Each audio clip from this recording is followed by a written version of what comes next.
parke bada, eta gaur inauguratu duguna izan da parke horren lehenengo zatia edo espazioa, Baratza parkea deritzona.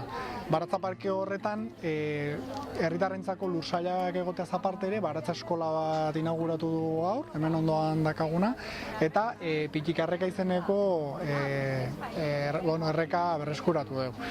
Orduan, Baratza parkean alde batetik handazkagu banakako edo familientzako lursailak, 150 lursail inguru, 30 eta 60 metrokoak, eta gero lursail handiago batzuk gorde ditugu elkarte ezberdinentzako. Adibidez, Caritasek hartu du lursail bat, kolore guztiak akogidako etxetako gaztekin lan egiten duen elkarte batek ere lursail bat hartu du, eta horietako 5 lursail dauzkagu.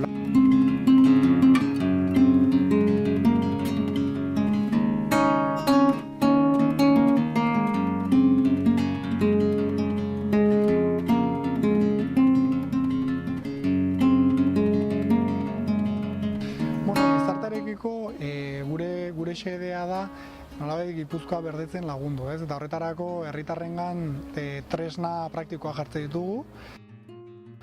Tresna praktiko horiek izan daitezke, kontsumo gaietan, adibidez urpitxar bat, jatetxetan, edo tuper bat erosketak egiteko. Kasu honetan, lan tresna da lurtzati bat eta aitzurrak eta beste tresna batzuk, ez? Orduan, gure proiektutan beti filosofia hori egoten da praktikotasuna, ez? Nolabait herritarrei erreztea, pauso txikiak ematen hastea, denen artean helburu orokorragoak lortzeko, ez?